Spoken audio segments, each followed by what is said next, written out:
अस्सलाम वालेकुम व्यूअर्स। आज मैं आपके लिए खलीफा नान खताई की ओरिजिनल रेसिपी लेके आई हूँ। बहुत ही मज़ेदार बन के तैयार होती है, बस थोड़ा सा इसका मेजरमेंट का ख्याल रखना पड़ता है। आप बिल्कुल घर पे परफेक्ट तरीके से जो है ना, बिल्कुल सेम वही टेस्ट लेकर अपने घर में बना सकते हैं। तो इसको शुरू करते हैं। सबसे पहले मैंने आधा कप बादाम ले लिए हैं और पिघला हुआ मेरे पास मक्खन है। ये पिघले हुए से मुराद बिल्कुल सॉफ्ट हुआ है। तो इसको बादाम को अच्छी तरह से हम इससे कोट कर लेंगे। तकरीबन 1 चाय का चमचा ले लेंगे। और इसके बाद जब अच्छी तरह से मैंने इसको मिक्स कर लिया, तो अब इसके नीचे मैंने फ्लेम को ऑन किया है।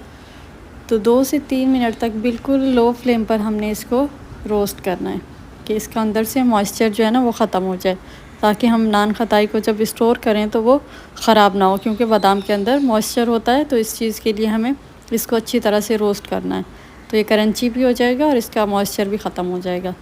तो 2 से 3 मिनट आपने लाजमी इस तरह से रोस्ट करना है और ख़्याल रखना है कि ये जले ना, नहीं तो कड़वाहट आएगी फिर आपके बिस्किट में से। इसके बाद इसको ठंडा कर लेंगे। अब मैंने उसी पैन के अंदर हल्का सा बटर को गरम कर लिया था। तो ये जो कलर लग रहा है ना, ये उसी पैन में गरम करने की वजह से थोड़ा सा डार्क हो गया कलर। मक्खन है ये आधा कप, इस तरह से मैंने मेल्ट करके ना, थोड़ा सा मेल्ट करके इसको बड़े से बाउल में आपने डाल लेना है। अब इसमें मैं पिसी हुई चीनी डाल रही हूँ, 3/4 कप, आधा कप से थोड़ी सी ज़्यादा ये डाल देंगे इसके अंदर। और इसको जो है पहले मैं चमचे की मदद से मिक्स करूँगी, क्योंकि चीनी जो है उड़ती है जब हम इसको मिक्स करते हैं ना किसी हैंड विस्क से या बीटर से, तो चीनी उड़ती है। इस वजह से इसको पहले चमचे की मदद से मिक्स कर लेंगे ताकि चीनी हमारी उड़े ना। इसके बाद मैं इसको, इलेक्ट्रिक विस्क है मेरे पास, इससे मैं इसको अच्छी तरह से मिक्स करूँगी तकरीबन 4 से 5 मिनट। इस टाइम पे आपने बिल्कुल कंप्रोमाइज़ नहीं करना, अच्छी तरह से इसको मिक्स करना है।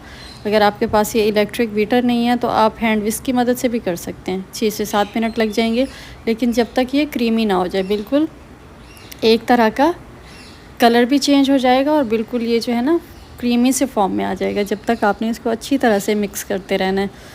तो इसके बाद 1.5 कप मैं इसके अंदर मैदा डाल रही हूँ। मैदा मैंने पहले छान के रखा हुआ था, आपके पास छना हुआ नहीं है तो आप छान के डाल दीजिएगा। 1.5 कप लेंगे मैदा और इसके अंदर मैं डालूँगी 2 टेबल स्पून बेसन, 2 टेबल स्पून भर के डालिएगा। और इसके बाद इसके अंदर मैं डालूँगी 1 चाय का चमचा भर के बेकिंग पाउडर। इससे बेकिंग हमारी जो है ना बिल्कुल ओवन से भी अच्छी होगी।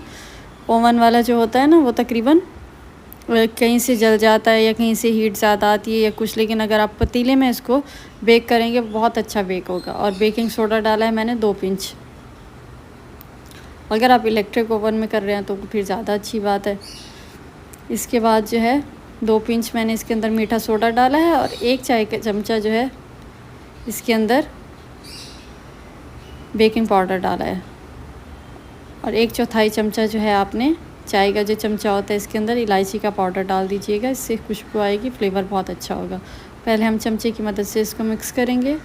शुरू में आपको ये ऐसे लगेगा कि ये हाथों की मदद से मिक्स नहीं होगा। तो ये जो है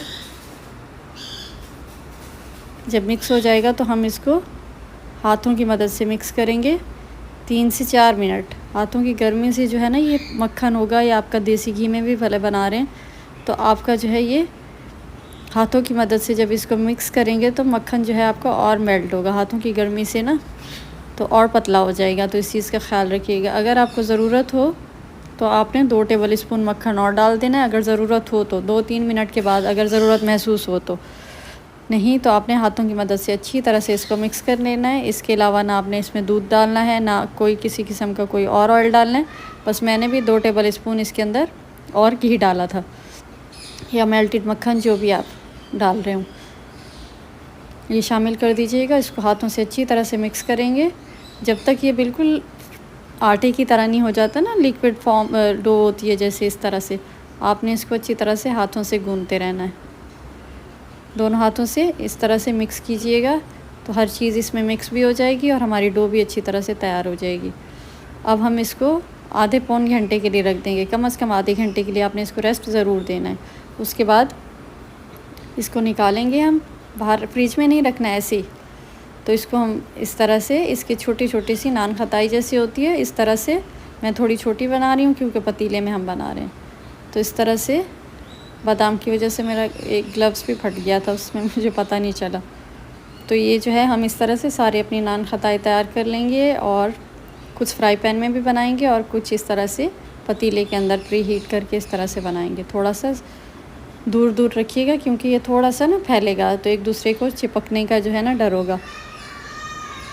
तो अब मैंने एक जर्दी लेके 1 टेबल स्पून इसके अंदर दूध डाला है। आपने सिर्फ 1 अंडे की जर्दी लेनी है, सफ़ेदी नहीं लेनी है। और इस तरह से इसके ऊपर डाल हल्का हल्का सा ना ब्रश की मदद से ऊपर लगाते जाना है।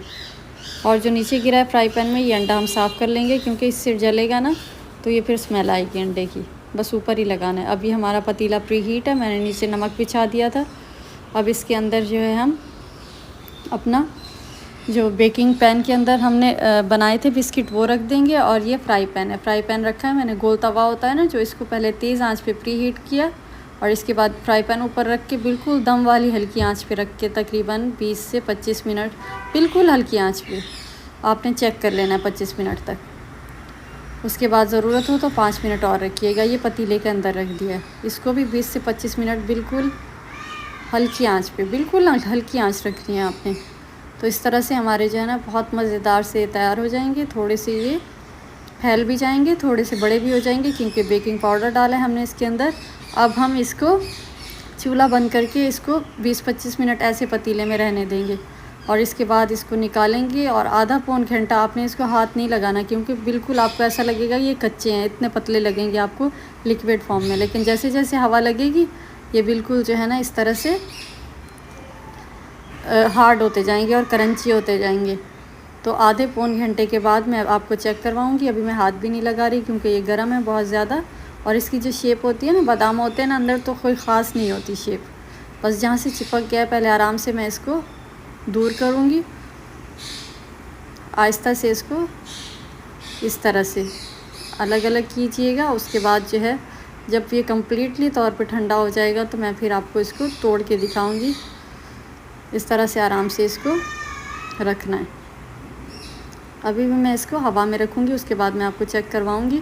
तो नीचे से भी आप देखें बिल्कुल आपको पता ही नहीं चलेगा कि ये बिल्कुल ब्राउन भी नहीं होंगे कि ये पके हैं। इस तरह से देखिए इतने क्रंची बन के ये तैयार होंगे। लाजमी ट्राई कीजिएगा और मुझे फ़ीडबैक दीजिएगा। बहुत मज़ेदार रेसिपी है, ट्राई करके मुझे बताइएगा। मिलते हैं नेक्स्ट रेसिपी में, जब तक के लिए अल्लाह हाफ़िज़।